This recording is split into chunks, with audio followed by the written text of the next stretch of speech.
Hello, everybody. My name is Jackie Slayton. I work with CEDL, and as Tiffany said earlier, CEDL just started a program called Digital Learners to Leaders in the spring of last year, an organization that took students from the downtown campus as well as our perimeter college campuses and gave them a digital challenge to create something using IoT or digitization to help impact the community. And Keisha Phillips was one of our first corporate leaders. She was extremely dynamic, and as you will find out when you listen to her information, her skill set in using technology to build a brand, to present yourself to the world, I think is information that is critical not only for those who are trying to start a business, but for everyone, whether you're a student, whether you're going into the workforce, you have a brand. And so I never thought about that until I listened to Keisha give that input with our students as well as the others who are part of the program. And I'm really excited that you get the opportunity to listen to her today. In addition to having her own company, being a student, she's also a mother and a wife. So everyone, please welcome Keisha Phillips. Thank you. That was very nice. I didn't expect that. So as she said, my name is Keisha Phillips. I am a social media marketer, a creative thinker, a visual designer, a digital copywriter, a public speaker, and I love bacon. So that's a part of my personality. That's a part of my makeup. I'm also a mother and a wife, as she said. But instead of getting into that typical, this is what you need to know about me, I want to show you a quick video. So hopefully we have sound from somewhere. It sounded like she turned it back down. Yeah, do we have sound? I'm sorry.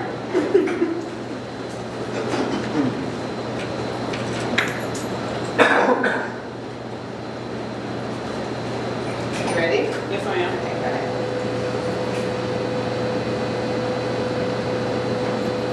This is coming from my laptop.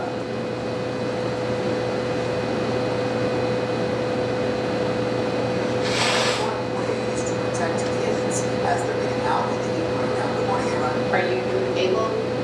That's a video that's on your laptop. Yeah, it's You on don't my have it laptop, the on my way. PowerPoint. I probably could, but I don't know if it's worth all that. Hold on. Oh, wait a minute, I can use HDMI. I think I got it. Got it? I think so. Let's start again.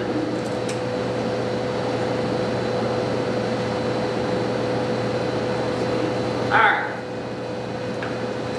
Live in Metro Atlanta this morning with some very important ways to protect kids as they're getting out in the heat right now. Good morning, Ava. Good morning, family. Good morning to you at home. It's Heat Week on the Weather Channel, and today we're focusing on kids because of so many heat advisories and extreme heat that we have coming up this week. It's important to keep kids cool because their bodies are underdeveloped and they react to heat differently. In fact, they're more susceptible to heat strokes and even heat exhaustion. We've got over our favorite mommy blogger, Keisha Phillips with We Got Kids. Thank you so much. And look at this, Sam and Jen and everyone at home. The cutest little twins in the world. This is Ari and this is Jackson. Tell us what that they're doing here. Something to keep them cool and You gotta entertained. find ways to keep people exactly cool entertained during the summer. So I put this together. This is really simple. This is magnet fishing. This is a small investment. You probably all you have to do is go buy this little wood rod, put a little string on it, and a magnet. You probably have refrigerator magnets all over your house or anything like my house.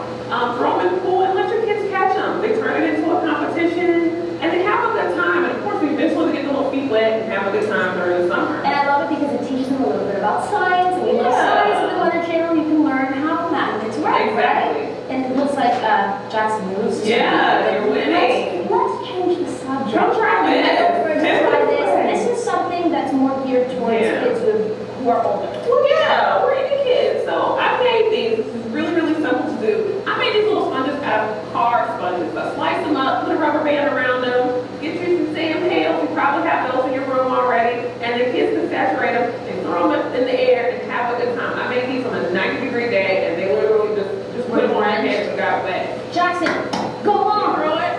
Can you throw it? I love it because it's like a water balloon fight. Go, go. Oh,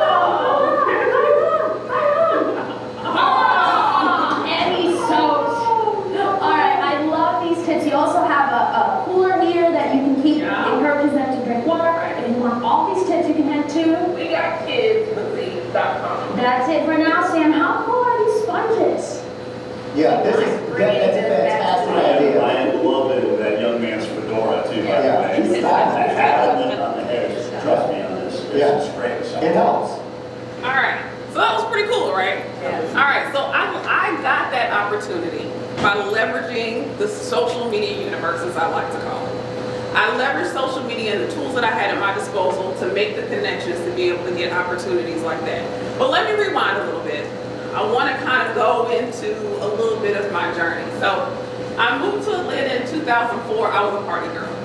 I was all about partying. I wanted to hang out. I came here with a background in graphic design. I've been a graphic designer for a while. My father was a graphic artist for 30 some odd years. And I would use the programs on his computer so that I could make things for my MySpace page. Don't judge me. So I would make things for my MySpace page. I had a background in writing as well. I had won some awards for writing. But I didn't have a degree. I didn't really have much of a direction. All I knew is that I liked to party and that I never wanted to get married and I never wanted to have children.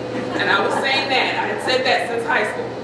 The ironic part about that is 4 years after I moved here, I met my husband. And we ended up getting married. And about a year later, I had twins. So we decided, my husband and I, that it would be best that I stayed home and take care of my twins for a little while. Well, I wanted to write about it. I was this snarky, fun, former party girl, and I thought it'd be really cool to kind of go ahead and write about my experiences. I thought maybe somebody would get a kick out of it, so I started a blog. It was called We Got Kids, and I had a little offshoot called Kids with Curls. It was another blog.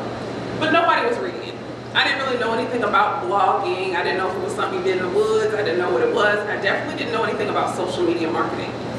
So I did my research. I had the luxury of being able to stay home and take care of my kids. So I did some research and I absorbed everything I could possibly absorb about social media and social media marketing. Well, it ended up paying off. After about 24 months, I had upwards of 75,000 fans and followers across all social media platforms. And I started to get opportunities, like the one that you just saw. I was on CBS Better Mornings a few times. I did the Weather Channel a few times. And there's the Pinterest page that I was talking to you guys about. 65,000 monthly viewers, and that was just from the other day. And there's a little screenshot of my blog. So I wanted to go ahead and tell you that. And I also wanted to tell you that I had so much success with this that I gained the attention of some television producers who wanted to possibly develop a reality show around my family. They thought we were cute. I do need sound again one more time. I'm sorry, I don't know where she went. She turned my sound off. But I wanted, just for fun, just to show you one of the videos that I did for my YouTube channel, another social media platform that I leveraged in order to kind of gain these opportunities. So I wanted to show you one of the videos that caught the attention of this television producer. In hindsight, nothing really came from it, but it was pretty cool to be.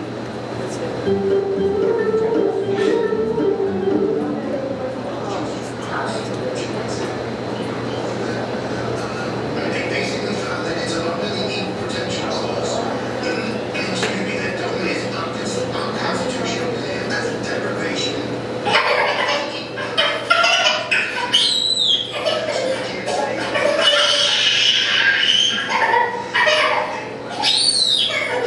Because he's a man, that they're going to target for the same rights and same benefits as a man. Can you imagine twins 2-year-olds? As you can see, it's business as usual here in the We Got Kids household. We're enjoying our last bit of summer and carrying on as usual. Now, I want to preface this next comment by saying that I absolutely love my children dearly, but nobody told me how at around age 2, 3, they start getting really disgusting. Everything is always so sticky and gross, and there's always toys everywhere. So I've been staying on top of them about keeping their room clean.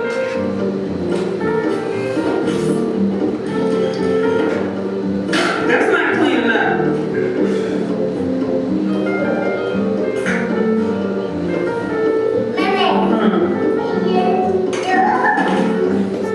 I recently did a little interview with my daughter just to make sure she knew what her name was, how old she was. You know, she's got to learn not only her ABCs and her numbers, but she's got to know who the heck she is. All right. How old are you? Good job. You just held up 3 fingers, but yeah, she did. And I'm sorry, what was your name again? What's your name? What's your name? Good job. What was that? Tattoo?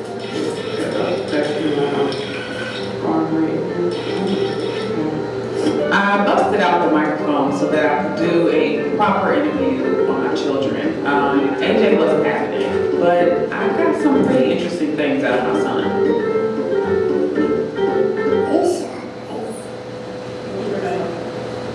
One. Your name is Juan? Your name is Juan? Nice to meet you, Juan. How old are you, Juan? How old are you? How old are you? No,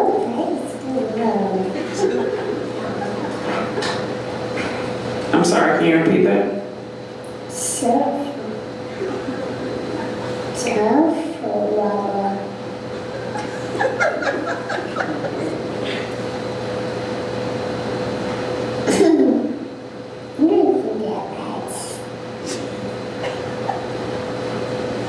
Okay. That's about it. Thanks for watching. Be sure to watch some more videos, give us some likes.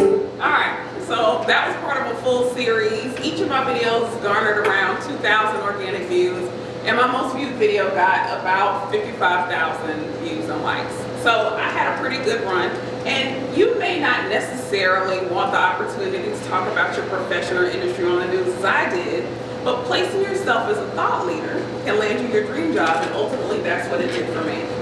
So after about 5 years of this whirlwind blogging career, I retired the blog, and I wanted to kind of concentrate on furthering my career and really getting into my element. I knew I liked social media, I knew I liked social media marketing, so I really wanted to study it.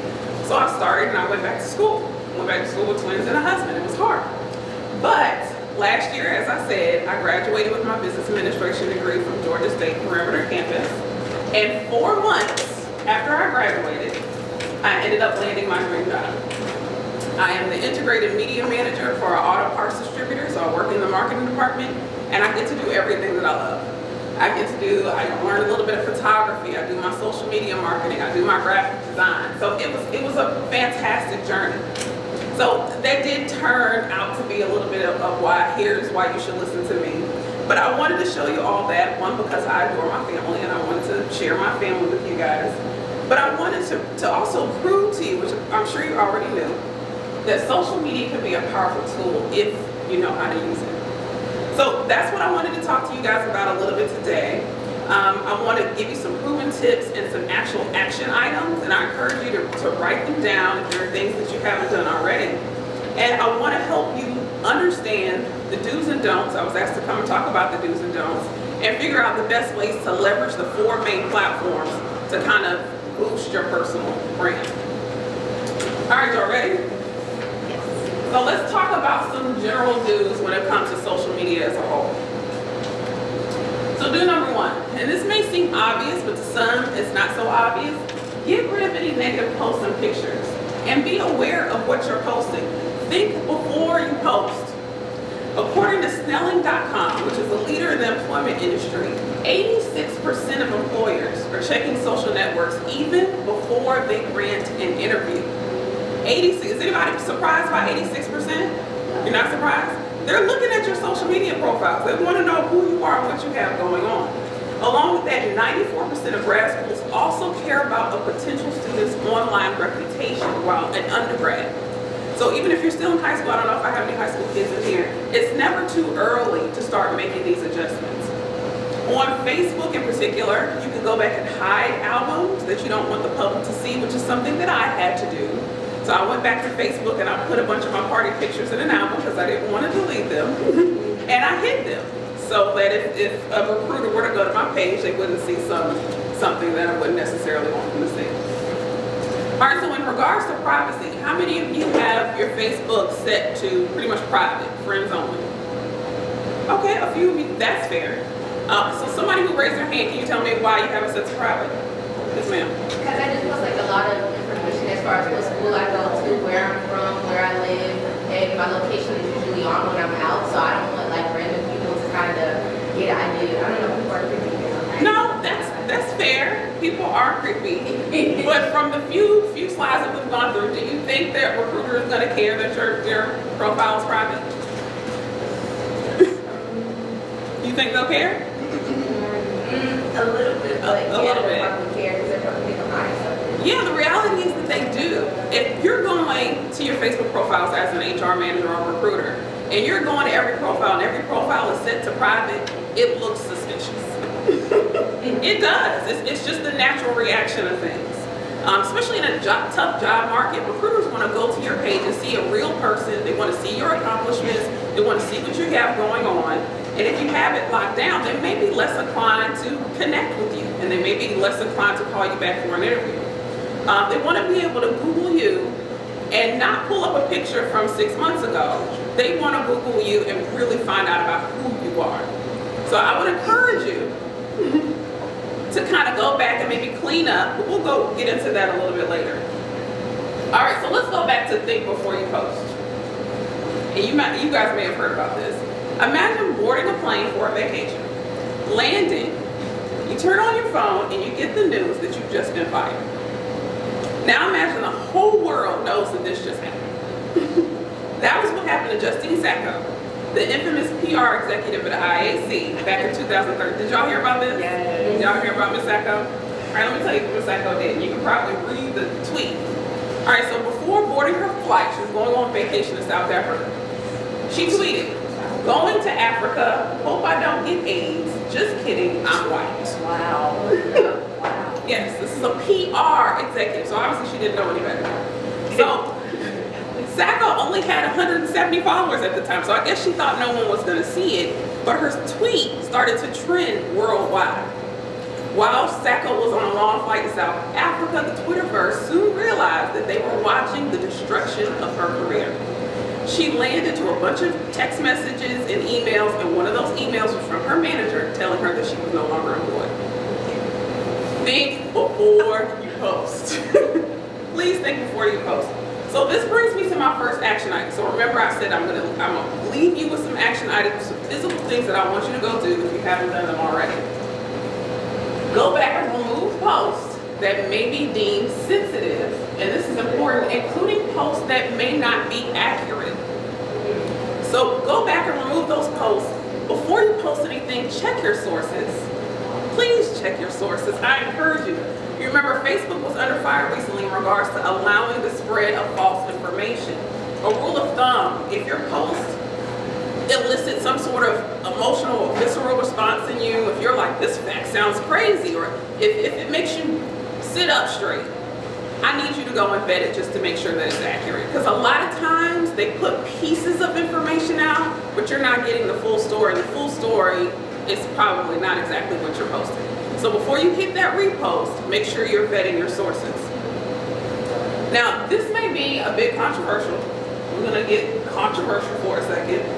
But if you're attempting to get into a corporate or an industry where you'll be highly representing a brand or a high-profile entity, do not post about religion or politics, okay?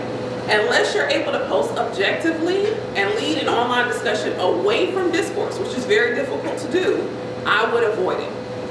The only exceptions as far as I'm concerned is if you're going into an industry that requires you to have an opinion. So like the young man over here who's in a podcast, if this was the profession that he wanted to have, then it may be incumbent upon him to maybe weigh in on topics that are heavy like religion and politics. Maybe if you're going to be an attorney or a professor or something that requires you to have an opinion and people care about what you think, but if you're working for a company and you're not working for yourself, or if you're representing a large brand, avoid those subjects altogether.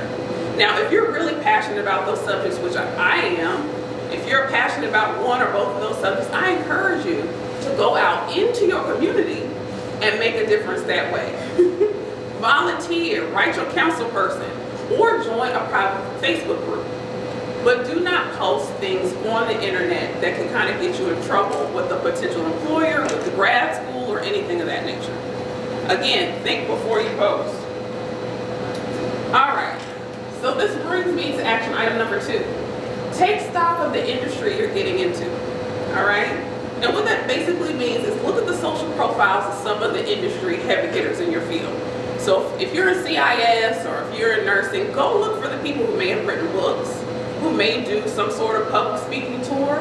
Go look at their social media profiles, and I guarantee you that they will have this cohesive brand image that they've developed. They may even have a style guide where they use certain colors on all of their social media platforms. They have honed this. Go look at what they post, okay? Look at what they don't post. Look at the things that they have gotten engagement, and then you can start to kind of mirror what they posted online as well. All right, so this brings me to my next general do for social media, brag, okay? How many people like to talk about themselves? Anybody like to talk about themselves? Well, I do. I do. And you need to kind of want to talk about yourself a bit. When you're trying to get a job, if you're trying to get partnerships with someone, if you're trying to get someone to support you in entrepreneurship, you want to share all of the great things that you've done. Is anybody here in a choir? Does anybody sing in a choir? Has anybody ever volunteered in their life? You volunteered? You ever been a part of some sort of community group or anything? Yeah, I think all of you at some point could have raised your hand. If you're doing anything that makes you feel warm and fuzzy inside, go ahead and share it. There's absolutely nothing wrong with sharing if it's honest and accurate and you've actually done it. Share those experiences. That's what recruiters want to see. That's what grad school wants to see. They want to see that you're being active in your community and you're doing something to make a difference. All right, so in contrast, I'm going to give you a bonus don't here. Stop posting about trivial things like fights with your boyfriend or your significant other or things like that. Just don't do it. Just avoid it and keep those things private. Work those things out on your own. Don't post them to social media. If you're going through something huge, like the death of a parent or a personal illness, sometimes it's okay to post about things like that. It can be a catharsis. I totally understand from personal experience. So it'll be 6 years next month. I lost my mother to pancreatic cancer. So the last couple of months were the hardest. And I'm an artist. I like to take photos. I like to write. So what I did was I kind of chronicled her journey, those last few months I had with her. And I would rip my heart open and write these blog posts. And I would take these really abstract photos going through this process with her. And I posted them onto a blog. And I started a blog. It was called A Pancreatic Cancer Story.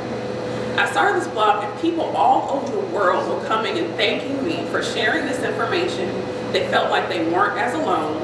So I say all of that to say, if you're going to post about something sad, be objective about it and maybe educate and inform and package it in a way where it may be helping someone else. Be useful. I know everybody, and tell me if you haven't, you have some friend on social media, every time you go to their page, it's depressing. The dog just got ran over, the boyfriend just left him, the car just broke down. Every time you go, and you love this friend, but you had to kind of put him on silent because you don't want to see that every time you open up your Facebook page. Don't be that friend. Don't be that friend. Use maybe something you're going through or something to call a friend and reconnect, but don't put it on social media.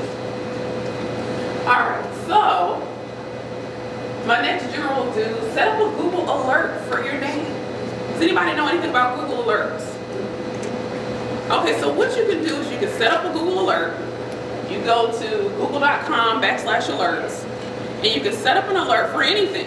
If you want to keep up with Facebook trends, if you want to keep up with the latest in CIS, if you want to keep up with the latest in entrepreneurship, you can set an alert, and every time someone mentions this phrase or this thing, you get an alert to your email address that something's been posted. Now, if you use your name, you know if something's been posted online that you haven't posted yourself. So if someone tags you in a photo or puts you out there online, you're gonna wanna know about it so that you can monitor your own image. And if I have anybody in sports in here, know that the NCAA and the NAIA has already made a Google alert about you. They wanna know what you have going on. And so you should wanna maintain control of your own personal brand, and this is a great way to stay on top of it. All right, any questions so far? Yes, ma'am. Okay, so with the social media branding, do you think it's okay to have two pages, like maybe a personal page and then like a business page? I'm gonna get into that. That's a great point. Yes, to answer your question, yes. But yeah, we'll get into that. All right, so my last general do, stop oversharing. And so just from when we did the poll a little bit earlier, it doesn't sound like I have oversharers. It sounds like I don't have people who share enough. But if you are oversharing, remember that just because you don't post a picture about an event or a party that you go to does not mean that it didn't happen. Okay? It's okay to keep some things to yourself. All right, so we're going to go a deeper dive. We're going to break some do's and don'ts down by platform. So we're going to start with Facebook. Facebook has 1.47 billion logins a day. I think that's just amazing, just to think about that. So my first big do for Facebook is know your audience. Now, how many of you know that you can't post everything to every platform? Don't hurt yourself. Yes, there are certain things that people are looking for on certain platforms. And when I'm saying that, I mean, so if you post this beautiful dynamic Instagram post, that doesn't mean that you push it out to Twitter too and then it goes on Twitter too. Everything is not made for every platform. So every platform has its own audience, and there's certain things that do very well on Facebook. Videos, live and pre-recorded. Videos is across the board. Videos are huge right now, but on Facebook they do the best. And also blog posts and curated content. Does everybody know what curated content is? Does anybody not know what curated content is? Any definition? Okay, curated content is basically content that you collect. You're pulling content from industry leaders, you're pulling content from all across the web, and you're pulling it and creating this dynamic page, the dynamic group of information. And so that's what does well on Facebook. So if you see a great blog post, Facebook is probably the best place for it to go. All right, so just to hammer this point home, BuzzSumo analyzed 68 million Facebook posts, and this was their findings. Video gets the highest engagement on that platform. So how you can essentially use this for yourself if you're, and I keep going to CIS because I heard a couple CIS majors, if you're going to some sort of conference or hackathon or anything like that, make a video about it. Make a video about what you've done. It can be live, it can be grainy. Share that type of information. This is part of you building your brand. All right, so my number 2 do for Facebook, find the right groups on Facebook. All right, so Facebook along with LinkedIn offer great opportunities to join a group focused on specific topics or industries. All right, so find one that lines up with your expertise and join them. If you're a CIS major, there's a ton of those out there. If you're a nursing major, there's a lot of nursing groups out there. And what these groups can do for you, I have a girlfriend who's a nurse, she's in a nursing program now. She got her job based off of being a part of a Facebook group. They were on the board and they were talking about job opportunities. She went and pursued it and she ended up getting a job from that. So you can also leverage this to position yourself as that thought leader in your field because you can contribute great content to the group. Hey, I heard about this great thing happening within marketing, and you can put that as a part of your group. And people will come to you and say, man, she knows her stuff. And this is a great place to showcase it. And you can also make some really valuable connections because you guys are like-minded within this group. Because it's not about what you know, it's about what? What's that saying? It's about who you know. This opportunity that I have today about speaking to you guys, I got from who I know. So make sure you leverage those relationships. Thanks, Tiffany. So industry groups are good bets, but they might already be overcrowded with competitors. So I want you to think outside the box when it comes to the types of groups that you join. So here's your next action item, which is obvious. Join an appropriate Facebook group. I just want you to go home, look on Facebook, and join one Facebook group that is relevant to your industry. And I think you might be surprised at the types of things you find on the group. All right, so I can only find really one big don't that I felt was universal to Facebook that happens all the time. Don't use Facebook for rants or diary updates. And I think we talked about that, and again, this is not a room of people who are on Facebook all the time talking about what happened to them. I get it, stuff happens, but it doesn't necessarily need to be shared on Facebook. Use it as an opportunity to pick up the phone and reconnect with a friend if something crazy happened to you. Don't put it on Facebook. All right, so let's move on to Twitter. All right, so the most common reason why people use Twitter is to keep up with the news. And this is according to a survey of over 3,000 people by the American Press Institute. 40% use Twitter to find out about breaking news. 39% do Twitter to keep up with the news. So your primary audience on Twitter, they just want to know what's going on. And that's what you need to give them. All right, so do one, post articles relevant to your industry. And this is where that content curation comes from. So if you see a great blog post or things of that nature, Twitter is also a great platform to post those blog posts. So for instance, if you're in the field of psychology or nursing, you may have wanted to post this recent article from MedPage Today giving advice on how to conquer nurse burnout. Or if you're pursuing computer science, you may have wanted to post to Twitter this article that came out a few days ago on Washington Post highlighting computer scientists' important contributions. So here's your next action item. We're up to action item number 5. Subscribe to a few relevant blogs and online newspapers. So I know that the Washington Post has tons of different subsets. So if you're in technology, computer information systems, or if you're in psychology or marketing, you can subscribe to this particular subset. And what this does is it gives you this information firsthand. So as soon as an article comes out, you're alerted to it, and you're privy to this information first, so that you can post it to your social media platforms before anybody else. This will position you, and I keep saying this, as a thought leader in your field. This is our goal here. We're trying to leverage the social media platforms, not just to lay in bed and scroll through and check on family and friends. We want to leverage it for personal gain. And by personal gain, I mean building this great personal brand on social media. All right. So do number 2 for Twitter. Use GIFs. So computer science, who said it? Is it GIFs or GIFs? Is it GIFs? It's with a J? You know, what does it stand for? Graphic interchange, something or another? That I'm not sure. Okay. It's Well, whatever it's called, Twitter loves these. And Twitter was kind of one of the first to really embrace and make GIFs popular. And they're popular today. Instead of using the photo that comes with the blog post, replace it with a GIF. So this was just something I made up, how social media made me a superstar. There's a link to the blog post, but instead of just doing the photo that comes with it, I put a GIF instead. So like that article that I shared about nursing, how to avoid nursing burnout, say you share that article, if you found a GIF of somebody pulling their hair out, that to me would get more engagement than just the static photo that comes with the blog post. Does that make sense? All right. So let's talk about some don'ts when it comes to Twitter.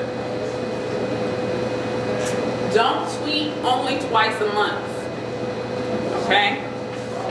Twitter is fast moving. I know a lot of you said you weren't really on Twitter like that. I encourage you to get on it because Twitter is pretty good for networking, especially for B2B. So if you're business to business, you're an entrepreneur, Twitter is where you need to be. Consistency is key, as I said. Tweeting infrequently will lead to your content being lost in a sea of other tweets. And this is organically speaking. The more you tweet, the better chances of gaining traction. But posting every second of every day isn't necessary. Posting that much, of course, makes you look spammy. According to Buffer, Buffer is the automated where you can schedule posts to go out, and I encourage you to use that if you don't have time to do social. Use something like Buffer. But according to Buffer, posting 2 to 3 times a day is a sweet spot.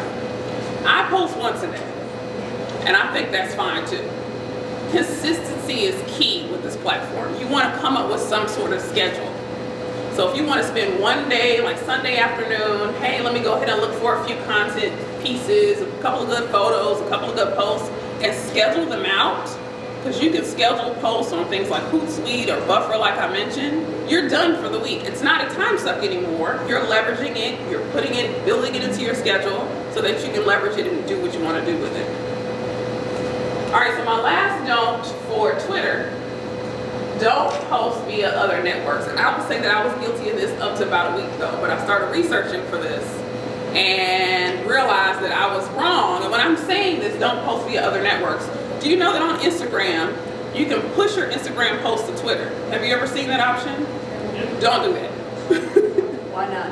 Okay, so the issue is, once they go to Twitter, all you're getting is a link to the Instagram photos. Ain't nobody got time to be pushing on another link to go back to another platform.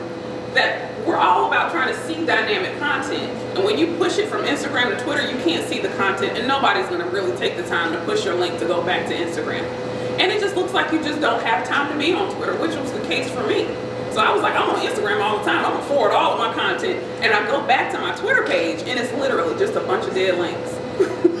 And you only have a limited number of characters. So if I had a long paragraph on Instagram, only part of that comes through. It doesn't translate well. You're gonna alienate your followers. Just don't do it. And I learned that just from doing this for you guys. All right, so let's move on to Instagram. Instagram is my personal favorite, just from the poll that we took earlier. It sounds like it's most of y'all's favorite too. Instagram is a place for art. Instagram is a place for beauty. It's a place where people post only the best photos and videos on their profile. And to me, the platform gives you a unique opportunity to kind of showcase the beautiful side to your industry or your major. There's beauty in everything. I would encourage you, and this is kind of touching on what the young lady was asking earlier, if you don't want your personal Instagram page to be inundated with industry stuff, make a separate page for industry stuff. Make that separate page the purpose of you elevating yourself as that thought leader. So if you want to curate content about marketing, if you want to curate content about computer information systems, you can make a separate page, and there's absolutely nothing wrong with that. Use that as your business page, and then keep your personal. All right, so do number one, and I kind of touched on this already, post high-res images. High-res, unfiltered photos. Unfiltered. Do not use those other filters that come with Instagram. They put them there, and they put this weird haze. I think the only time I encourage it is if you've been consistent from the beginning and you use the exact same filter to create an aesthetic across your whole platform. But don't use them sporadically, it just looks weird. Instagrammers appreciate aesthetic quality, and I pulled this one. It's Your Nursing Educator. I thought I might have some nurses in here today, but she is an actual nurse educator, but she's built this really dynamic page or account just using these really vibrant high-res images. So if you're in the computer science field, and I keep bringing that up because I knew there'd be some in here, posting interesting photos of the hackathon that you may have attended will do well. Think obscure angles of a lit keyboard. I know you guys have those really cool keyboards that have the ones with the backlighting. Post some sort of cool photo showcasing that, or maybe post an aerial photo of the coffee and the croissant that you had at midnight to get you through that coding session. Post those types of things onto Instagram. Let your inner artist fly, I like to say. And be sure to tag the locations of events that you attend. And this is how I gained a lot of opportunities. While the events are happening, take photos, post them to Instagram, use the hashtag, and tag the people that are putting on the event. If you do this consistently, and you do it well, they're going to ask you to come to the events for free. You may have paid before, but you may be able to start getting free opportunities because they want you to come and cover the event. Now this goes with the full package. Like if you've already started building your personal brand and you're looking good and you're getting followers and leverage, you can gain a lot of opportunities that way just from posting to Instagram. All right, so do number two for Instagram. Do post quotes and memes. Memes are great on Instagram. People like to laugh. Motivational and inspirational quotes are one of the most popular content types on Instagram, with more than 42 million posts tagged with quotes at this time, last night. Find posts that inspire someone in your industry. And this was a page that I pulled. Jasmine Starr, she's a photographer, and she intersperses these awesome quotes and this great high-res imagery all throughout her page, and it just gives this consistent look and feel. Adding the quotes and the memes adds some variety, because you don't want to post the same thing every day. Add a little bit of variety to your post. Do number three, do use hashtags. Hashtags are okay, but do not overuse them. 7 to 10 hashtags are good, but Instagram is a place for you to use them. And I pulled, this is a programmer, he's from another country, but I find it an amazing looking page, and I thought it was a cool photo. And he uses these particular hashtags effectively, and that'll get you more people onto your page. But again, do not overuse them, and do not use irrelevant hashtags. I know that like for like is a big hashtag on Instagram, and it will get you some people on your page, but it's going to be the wrong people. It's going to be a bunch of spammers. And it's off-putting to people who come to your page who actually want to follow you and are interested in you. All right, so my don'ts for Instagram. Don't use an awkward username on Instagram. So I found this guy. His Instagram name is I'm Always Faded. Leave me alone. Okay? Unless you're a barber, I'm Always Faded is probably not going to be a good hashtag for you to use. Be very deliberate in your hashtags. Unfortunately, not hashtags, in your username. Unfortunately, the search function within Instagram isn't as powerful as other sites. If you make your username or your real name hard to find, people won't be able to find you and follow you. Instead, use the same username as your Twitter handle and make your name something easy to recognize. So try to do something maybe related to your industry, Carl the programmer, or whatever, however you want to word it. Try to find an available username, and you can always go back and change your usernames. It's not set in stone. My final don't, I think this is my final don't for Instagram. Don't set your profile to private. And we already talked about this. This is an opportunity. If you feel like you've got to be private on Instagram, make another page that's public. Personally, I feel like you have to be private on Instagram. Instagram is probably not for you. But I would go ahead and make it public because as we harken back to before, recruiters are going to start Googling you. Your Instagram page is going to go up. Then they're going to come to your page and it's private and they're like, what are they hiding? So just go ahead and make it public and don't post anything weird so that you feel like you have to make it private. All right, so finally we're going to talk about the doozy, the one that's, I guess, most important to you guys. LinkedIn. It's the top professional platform, 133 million users in the US. LinkedIn was personally how I secured the job that I was telling you about earlier. I filled out the application on Indeed. He went to my LinkedIn page. He said, your LinkedIn page is amazing. And then he went to my personal blog. I have a blog, KeishaPhillips.com. You're free to go there, take a look at it. It got me the job. And it was by way of LinkedIn. All right, so it's not a secret that LinkedIn is the top professional social networking site in the bunch. Let's see, I had some notes and I want to make sure I share with you. Again, it's not what you know, it's who you know. And it's the who you knows on LinkedIn that you can leverage to go ahead and get that job. Join groups on LinkedIn that are relevant to your industry. Per the Job Bike Recruiter Nation survey, 87% of recruiters use LinkedIn as part of their candidate search. 87%. So if you've been ignoring LinkedIn, now would be a great time to go on LinkedIn to jazz everything up. And I'm going to tell you a little bit about how to do that. All right, so do number one for LinkedIn. Do be comprehensive about skills and objective, but also show a bit of personality. You remember that bacon lover part that I talked to you about earlier? That's on my LinkedIn profile. It's a part of me. I love bacon. It's a part of my personality. And in my personal opinion, if you can't take my little quirks and those things, then maybe you're not the company that I want to work for. I want the people who appreciate the fact that I like bacon. All right, so show your personality. And this was good, so I'm going to read this. LinkedIn CEO Jeff Weiner recently stated this in an interview. Be yourself on the platform. Represent who you are.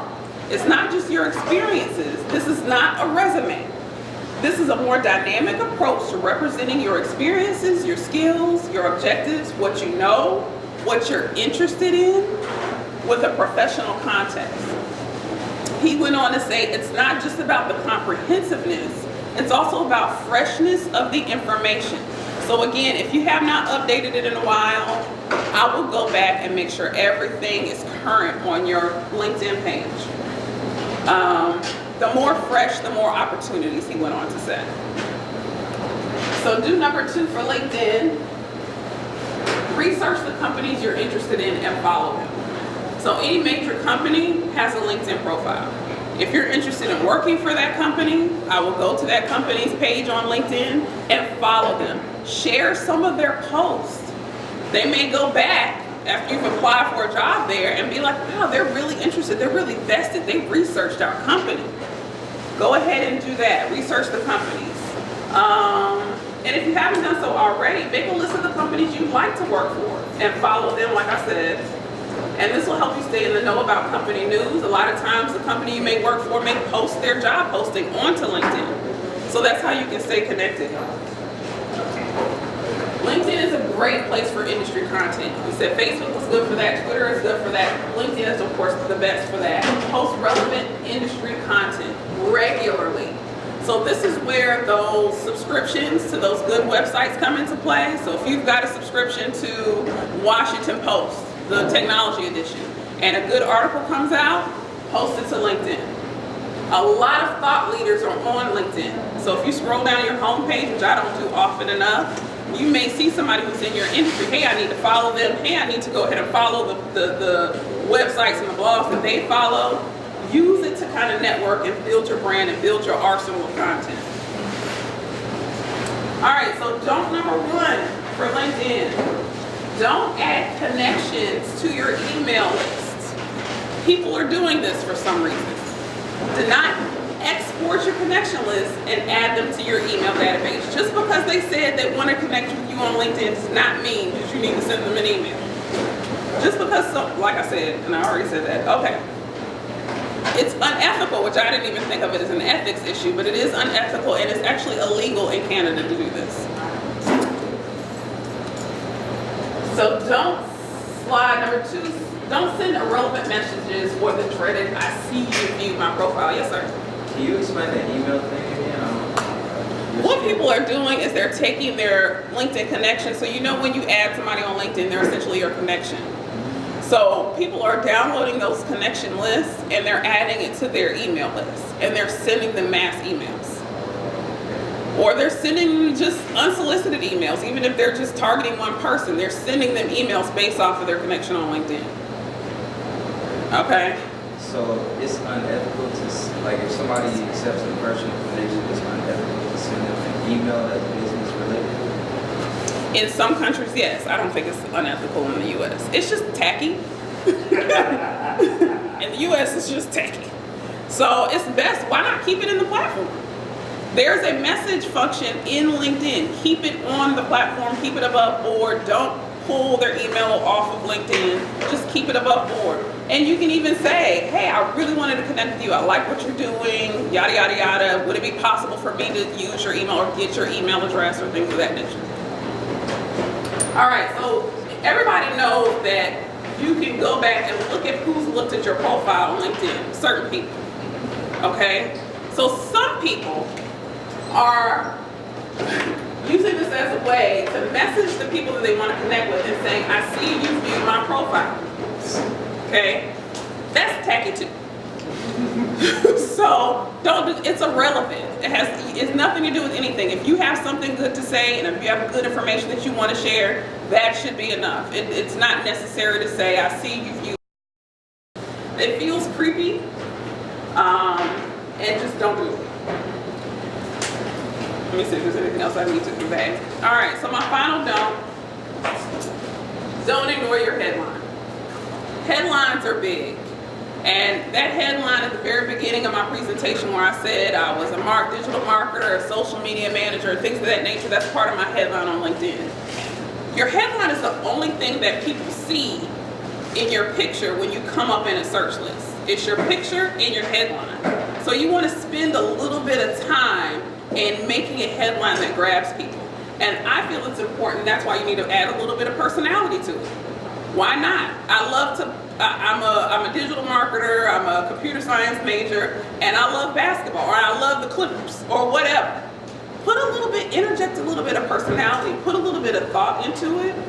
Your headline should stand out and highlight what you do or what type of position you're looking for. It's okay to say, digital marketer seeking agency to work with. It's okay to say that in your headlines. If you're looking, be honest about it, be upfront about it. Because those recruiters may see that in their search and say, hey, he's actually looking, let me go ahead and click on him. All right.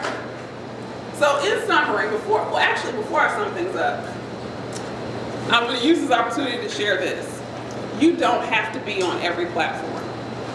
It's better to be great at 1 or 2 platforms than operate poorly on 4 different platforms.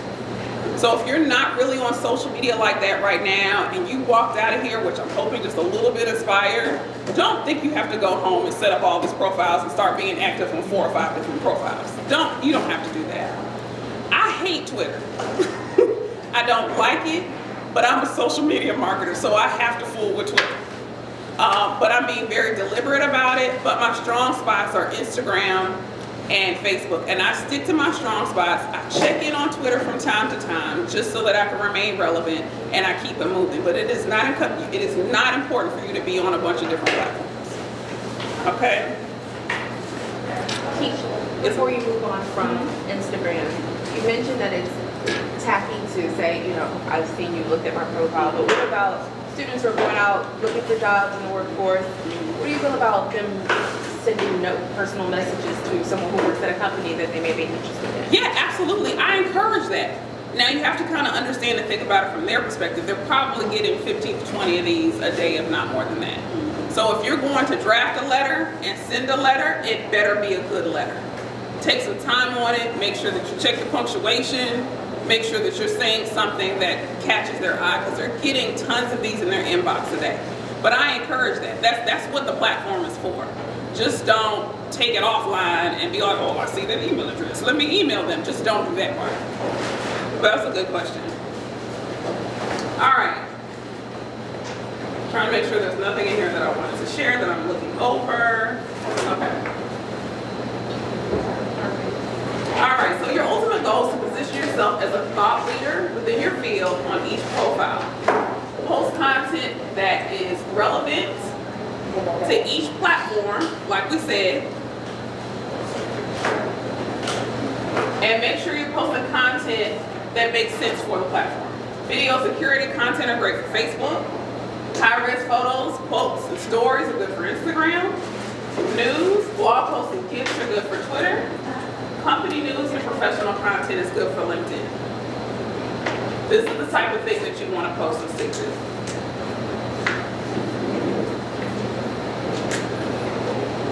All right, and my final thoughts are, don't overshare, but again, I didn't have a lot of overshares in here. I have done one where there was a lot of people just sharing too much. Social media should be fun. Don't let it run you. Don't let it be a time suck. Utilize it to get where you want to go. It can change your life, and it did that for me. Thank you. Are there any questions, other questions? Yes, sir. You mentioned, can you go back a slide for a second or two? You mentioned that you can alienate people, and you were talking about posting articles, industry articles, and like New York Times, Washington Post. I keep running into this thing where you click on, after you click on the third New York Times story, it says you have one free article left. Subscribe. Oh yeah. Yeah. Is that possibly a reason to not recommend more than one New York Times story a month, because it might alienate people if they can't read? I've not really thought about it that way. To me, and this is my personal opinion, if you're in an industry that is even somewhat loosely related to business or anything of that nature, it might be incumbent upon you to be a part of the Times and get a subscription. I don't think it's that much. I'm talking about the person, the other person who's seeing you, who may click on one article, then click on the next article, and then get the alert. I wouldn't worry about that. That would bother me. I'd be like, okay, well, maybe this might be stuff that I need to know. Let me go ahead and subscribe. If it's a good article, then it'd be worth it to that person. Well, students can get New York Times online. That's for right. $1 a week. Maybe that's where I started my subscription. So yeah. And that's it. Do you have a question? Do you post the same content on different platforms? I do, but I package it appropriate to the platform. What was the question, please? Do I post the same content across different platforms? Not all content, but most of it I try to repurpose. Like a blog post that maybe I've written, I try to break it down into bite-sized pieces, and I take some of the key phrases or key terms, and I'll put that on Twitter with a nice little horizontal image. Or on Instagram, I may take a really dynamic photo that represents the blog post, or a funny photo that'll capture somebody and make them stop scrolling, and I put that on Instagram with maybe a little blurb about it. I package each thing for each platform. Now that does take a bit of a time investment, but it's up to you how much you want to put into. That's a good question. Yes, ma'am. And about packaging, you have a background in graphic artistry, but I do. some people are not very talented in that way. Right. What resources would you recommend for them if they don't, you know? That's a great question. Canva.com. Canva.com. That is the best thing ever for non-designers because they have tons of templates. They have things that you can kind of drag and drop and play with.